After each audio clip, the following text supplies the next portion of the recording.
What is going on, guys? This is Sin, and today I'm bringing you guys my Tenpai Dragon combo video and deck profile. I've been trying to make a video on this deck for the longest time, but I couldn't because I was busy and lazy, but it is what it is, better late than never. So the reason why I'm making a video on this deck is because it is about to become extremely relevant once we get Legacy of Destruction. A lot of players are already considering this deck to be the best going second deck that the game has ever seen, because if it wins the dice roll, it's not trying to go first and make a big board, but rather go second and OTK with one single card, and it does it really well.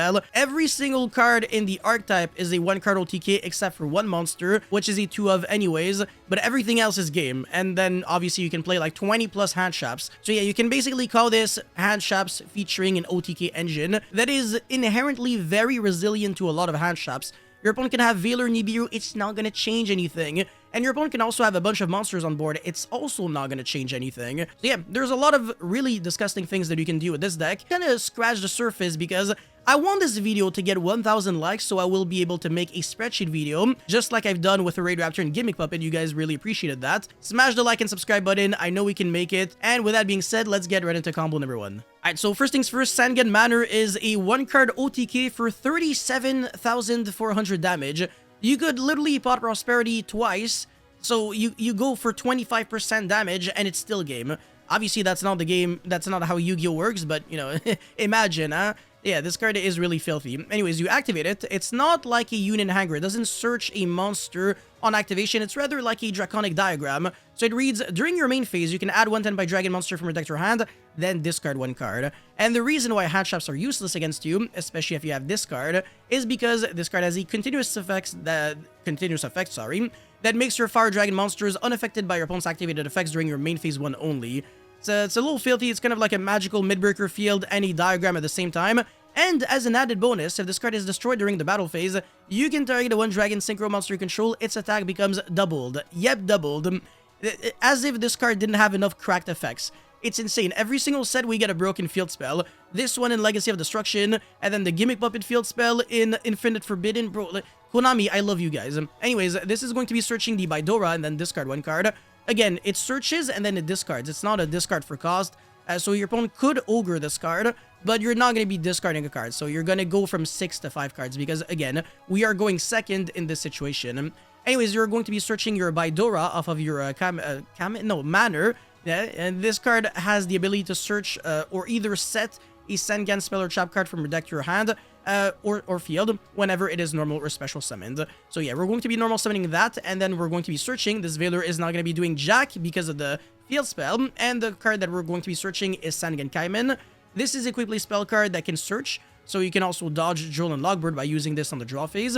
But you usually want to use this card during the battle phase, because if you are doing that, you can use both effects. So either add a level 4 lower Fire Dragon monster from your deck to your hand, or special summon 1 Fire Dragon monster from your hand. But again, during the battle phase, you can use both effects in sequence. So basically, special summon a level 4 or lower Fire Dragon monster from your deck. So yeah, now we're going to be transitioning into battle phase. Nibiru is only utilizable on the main phase. Every summon that we're going to be doing is during the battle phase, so this Nibiru is 100% useless. This deck does not care about that card whatsoever. But yeah, anyways, the Kamen is going to be searching and then special summon the Zangdora. So again, it's pretty much like special summoning from the deck, kind of, but with 1 extra step. And that monster is going to be Zangdora, which has a really neat effect that allows you to special summon a level 4 or lower Fire Dragon monster from your deck whenever any monster battles while it is on the field. That's kind of a really cracked effect. And also it has the ability to special summon itself from the hand if you control a Fire Dragon monster. So yeah, they all have a common effect, all the 3 Tenpai Dragons, and they all have 2 other different effects. So yeah, the Baidora is going to be attacking, and then since you're battling again, the Zangdora will trigger to summon the Fadora. We're going to be getting back to this card in a moment. But yeah, we're going to be dealing 17 and then 15. And then this is going to be using its quick effect. It's pretty much like the Yangzing monsters and the Christian monsters. They all have the ability to quick sync, but this one, you can quick sync on any player's battle phase. Every single one of them, and it's a soft once per turn, not a hard one. So you can keep synchro summoning again and again if you keep reviving back those monsters. And again, they all have that ability. Fadora, by the way, has a very nice effect that is kind of like a Monster Reborn whenever it is either normal or special summoned, or if a monster battles. So very similarly to Zangdora, but instead of summoning from the deck, you are reviving back a level 4 lower Pharaoh Dragon monster from her grave, and it doesn't negate the effect of anything, so there's pretty much no drawback. And again, another effect that I should mention is that whenever your Fire Dragon monsters battle, thanks to Fedora, they cannot be destroyed by battle, and thanks to Baidora, you take no battle damage. So if you have to like ram over a bunch of monsters, like a lot of attack or defense, just to make it so that you can trigger the Zangdora to battle and then special summon a monster from the deck, you are not going to be either losing your monsters or taking damage. That's a pretty nice thing. Anyways, now we're going to be quick syncing again in order to summon the level 7 monsters Sangen, Rise Dragon, Bident, Dragion. Oh my god, that's a mouthful. I know, that's what she said. Oh my, yeah, Bernard, I've heard this before. Anyways, this card, whenever it's synchro summon, you can revive back a Fire Dragon monster in your grave. And yeah, it doesn't really lock you under anything relevant, like you can't summon monsters for the rest of the turn except dragon monsters. Ooh, as if I cared. I'm only playing dragons, and I'm gonna kill you on this battle phase anyways. And yeah, it doesn't negate the effect of the monster that you summon, and it has a graveyard effect. This card does it all. But yeah, you're going to be reviving back the Baidora. You want that level 3 non-tuner monster. It is relevant, because this is a level 7 tuner monster. Anyways, attack for 26, and then attack for another 17, and then trigger the Baidora to special summon, well, synchro summon, the Sangan Super Dragon Transcend Dragion. Again, very confusing, but whenever it is synchro summon, you can change all monsters on the field to attack, and then your opponent's monster must attack if able. Also, your opponent cannot activate cards or effects during the battle phase. This is something that just lingers for the rest of the turn. It's not like a continuous effect. So even after synchroing off or destroying this card, this is still effective. So if your opponent has like a bunch of Dantes with like Graphs and Seers underneath, it's not gonna change shit. You think you're safe, you're not. No, all of your monsters are gonna die. I'm gonna kill you, and then you're gonna die. And again, just like it's pre-evolution, whenever it's in the graveyard, if 3 or more attacks have been declared this turn, you can revive it back from the grave, and then you get a bonus effect. But we're, again, going to be getting back to that in a moment. Anyways, since you are battling, you can use the Fedora in order to revive back the Baidora. This is a hard once per turn, though, this time. And you're going to be dealing 3k, and then attack for 17, attack for 16, and then use the effect of your level 7 Bident Dragon.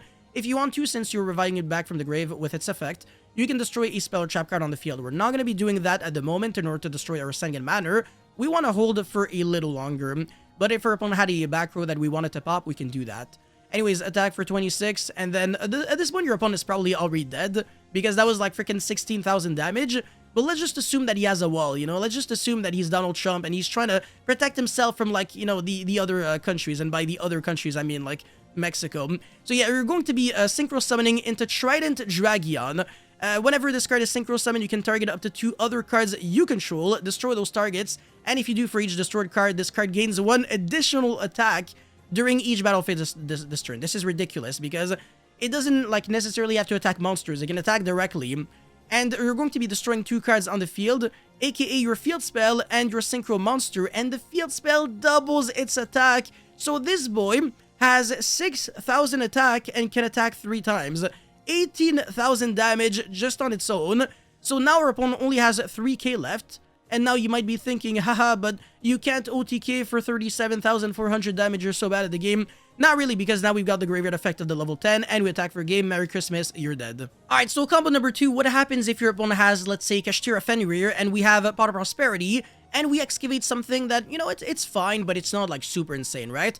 So obviously the 3 first cards are Troll, and then we're going to be getting a Zangdora. That's all we need. Zangdora is a 1-card OTK under Prosperity through a Fenrir. So even in simplified game state, this deck is still very dangerous, and you don't necessarily need the field spell to OTK either. So yeah, we're going to be going attack, and then we're going to be not taking damage, because we're going to be special summoning the Baidora during the damage step, so the amount of monsters on the field changed. We don't have to replay or anything. And then the Baidora is going to be searching for the Kamen, and then we're going to be going Kamen effect. By the way, this Fenrir cannot use this effect yet, because all the 2 effects that we used, so to special summon and to search, they happen during the damage step, and Kashtira Fenrir very specifically states when this card declares an attack, or if your opponent activates a monster effect, except during the damage step, you can target 1 face-up card your opponent controls, banish it face down. So yeah, so far we're doing a really good job at dodging the banishing effect of Fenrir, but we can do even more than that. So yeah, quick sync into the Bident Dragon, aka Joe Biden, and then special summon the Fedora basically from deck using the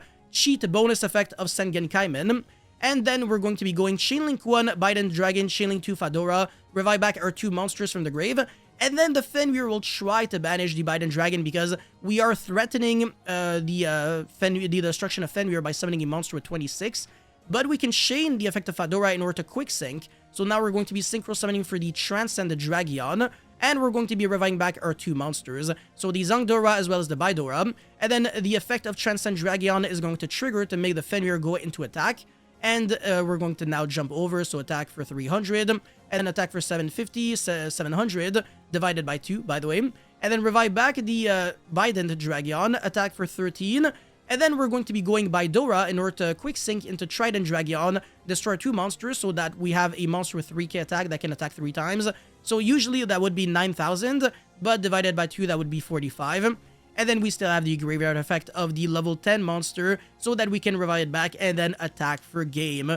That's kind of crazy. Under Prosperity, 3 Fenrir with 1 single card. Not too bad, not too bad. Let's get into the next one. Alrighty, so what happens if you want to kill your opponent under Shifter? Because yes, you can do that. You can play Shifter yourself or you can kill under Shifter. So yeah, we're going to be getting Shiftered on draw phase because everybody's like a gorilla. They love doing that. So yeah, now during the main phase, whatever, or the draw phase in order to play around Droll, but not really because under Shifter Droll can't be used anyways. So you might as well use it on the main phase to kind of play around the Ash, so that if we have talents, then we can use it. So yeah, we can always bait people like that. Anyways, normal summon the Bidora and then search your deck for the Manner. And then activate that, and then search your deck, and then you can discard whatever, doesn't matter. And the Zangdora can special summon itself. I've already explained that before. Attack for 17, and then trigger the Zangdora to special summon the Fedora. And then attack for 15, and then attack for 16. And then we're going to be quick syncing into the level 7 monster, attack for 26. And then quick sync, and then special summon the Trident Dragon. And then destroy, and then it becomes a 6k, and it can attack twice. So that's a lot of damage, again, under Shifter. We don't have anything in the graveyard, so we couldn't keep pushing over and over if our opponent had like a massive board and Shifter, but usually Shifter decks, they have a tendency to kind of suck.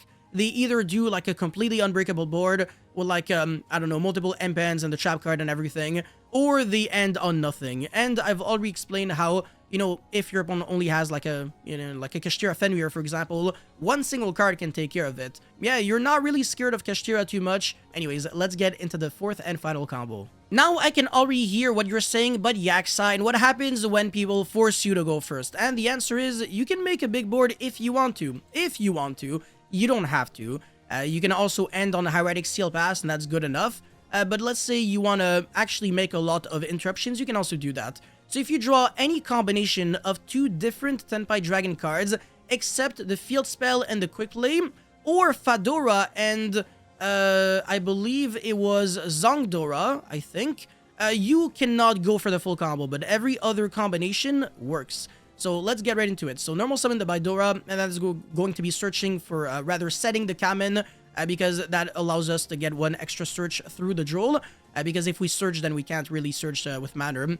And then we're going to be getting our search for the Fedora, and then special summon the Zangdora, and then a synchro summon for Ancient Fairy Dragon, special summon the Fedora, and then revive back the Zangdora. So far everything should be relatively simple for you guys. And then Ancient Fairy Dragon, destroy the Manner, and then search for Necro Valley. We're not going to be activating this right away. Synchro summon for the Bident Dragon, and then revive back the Zangdora. This looks like a useless step, but it's not, because now we've got a level 7 tuner and a level 7 non-tuner. And also having this in the graveyard really matters for something that's going to come up very soon. Anyways, now we're going to be going into Ultimate at Zolkin. And this is where not activating Necro Valley at the start would have been very useful. We can set it and then trigger Zolkin to summon Black Winged Dragon. And then link off for Hieratic Seal. And then banish the Black Winged Dragon as well as the Biden Dragon in order to summon a Black Winged Assault Dragon. It's hard to explain, kind of like a Black Rose Dragon-esque effect and also like a Masquerade effect. It's weird, like your opponent takes 700 every time he uses a monster effect, and it gains a counter, and then at 4 counters you can remove everything and destroy every card on the field.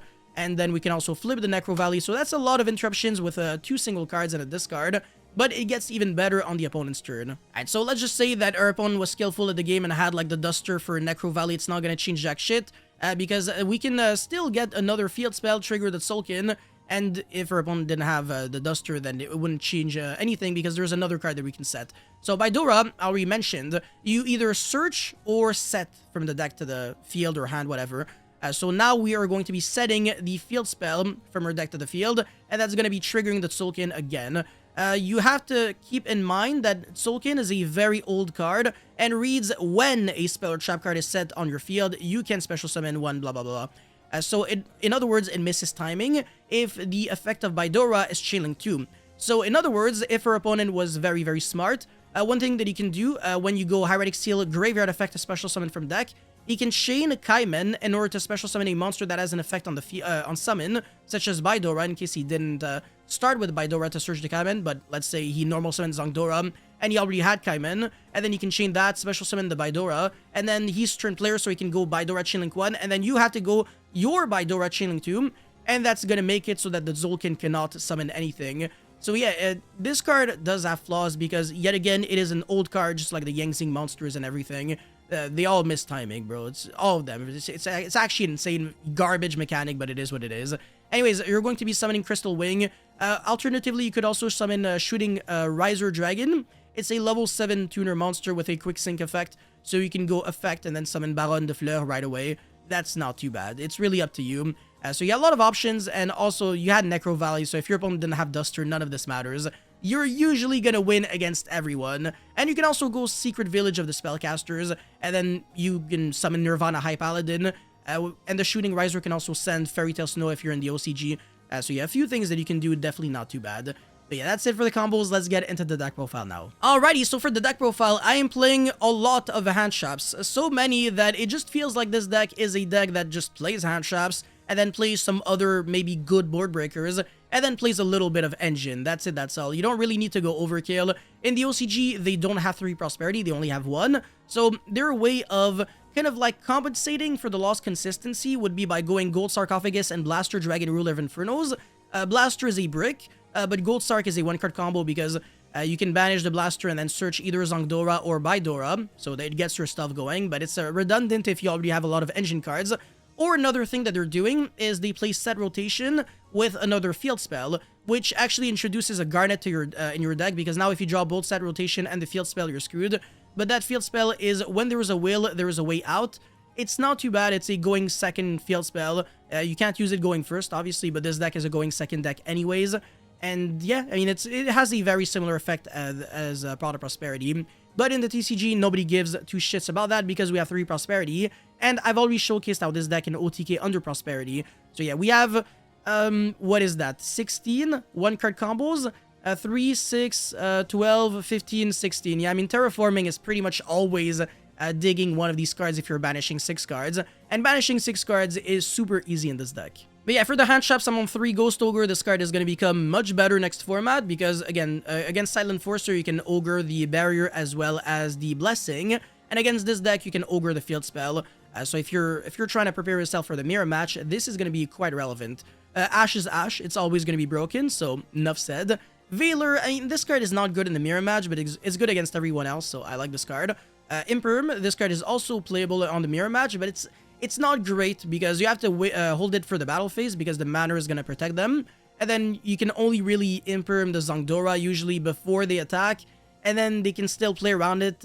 If their hand is good, then they can quick sync using Baidora. And then they can go for the Biden Dragon and then rely back the Zangdora and then attack and then summon back the Fadora, so you lose anyways.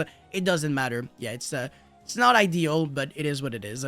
And then 3 Ghost Mourner and Moonlit Chill. Another hand trap that's pretty much like Veiler and Imperm, but arguably even worse, but at least you can use this on the battle phase, unlike Veiler. So I guess it has some form of utility. And one of each of the Bestials. Magnamut is particularly good because it gets your search for Baidora or Zangdora on the end phase. Or you can search the Bestial monsters, and yeah, they're just good against a bunch of decks in general. And they're Dragon monsters, so they actually fit the theme. And they're level 6 non-tuner monsters, so you can use them in tandem with Zangdora, which is a level 4 tuner. They either go into Ruddy Rose Dragon, Bestial Dispatter, or Baronne de Fleur. A few options, or Hieratic Seal, obviously. Or even Hita into Princess, into Raging Phoenix, into Zelantis. It's crazy how the Snake Eyes deck is now the only deck that can OTK like that. And then finally, I'm on 1 Duster Double Lightning Storm because this deck, it plays all the hand traps in the world, but it does not have a good matchup against Floodgates. So Goes in Match is 100% tolerable because you can play with only Fire Dragon monsters, like every relevant Synchro monster is a Fire Dragon, And in the main deck, that's pretty much it. So Rivalry goes in is fine. There can only be one is game. You're screwed if you eat that. Skill Drain is game. So being able to also dig for these blowouts using Prosperity definitely is fantastic. So yeah, we're on 19 hand shops if my maths are correct, and 3 board wipes. So 22 non-engine, 18 archetype cards. Fedora is not a good card. It's not something that you're trying to draw at all. It's kind of like the only brick in your deck in a way, and then everything else is a 1-card combo pretty much. So yeah, that's how I would explain this deck. Anyways, for the extra deck, I'm on 1 Transcend Dragion, 1 Trident Dragion. They're all Dragions, by the way, not even dragons. And then Rise Dragon, Biden Dragion. Their names are way too complicated, so yeah, whatever. Level 10, Trident, which already exists, by the way, so you can actually buy this card right now. I'm going to make a video on the best investments that you should make very, very soon, so stay tuned. And also smash the like and subscribe button. I can't stress that enough. You guys are the best. Double level 7, Black Rose Moonlight. These cards are useful in order to get rid of cards in bulk in general. They have their usage, and you can still quick sync into them on your opponent's battle phase in order to play defensively. So they are quite good. But again, Black Rose is an optional when effect, so it misses timing. So when you summon this card, make sure that it's not in Shing 2 because you are using the quick effect of Zangdora, Baidora, and Fedora in order to quick sync. Moonlight is in if effect, so you don't really care. And this card is particularly good in this deck because it's not like when you're summoning it off of Blue Eyes Spirit Dragon, it's not gonna go back to the extra deck after 1 turn. It stays on the field and it keeps annoying your opponent every single turn. It's really nice. Odd Eyes Meteor Burst is probably the MVP of the extra deck because it is Exodia in the mirror match. It reads monsters in your opponent's possession cannot activate their effects during the battle phase. Everything in this deck is battle phase only for the most part. So if you summon this card, you just win the game. Literally on the spot. It's that crazy. And then we're also on Ruddy Rose Dragon, Bestial Dispouter, Baron de Fleur. These are the level 10 monsters. It's kind of obvious. I mean, Ruddy Rose is the... it's kind of like Black Rose, but instead of destroying everything on the grave, you are banishing everything in both players' graveyards. So it's pretty nice. And also, when your opponent activates a card effect that would destroy a card, pretty much start as Dragon, you tribute, negate, and then you summon Black Rose Dragon from your extra deck or graveyard. So it's actually a pretty cool card. And then I don't really have to explain these cards, and the Link monsters, I've already explained them. So yeah, for the side deck now, we're on 3 Shifter. I already showcased as well how this deck can play Shifter and can play against Shifter very, very well. 3 copies of Triple Tactic Thrust, because if you get a hand trap to death, if you are going first, you can get a Dimensional Barrier. As well as Triple Tactic Talent, Triple Cosmic, Triple Barrier, Rivalry against a bunch of decks, and finally Typhon, which could also try the main deck. It really depends on what you're trying to cut. Maybe cut the Ruddy Rose or the Baron, or maybe even the Dispouter. I don't even know, but yeah, it's up to you. Anyways, that's pretty much it for this video, guys. Thank you so much for watching. Don't forget to like and subscribe, and let me know your thoughts about this disgusting deck in the comment section below, and I'll see you guys very soon. Peace.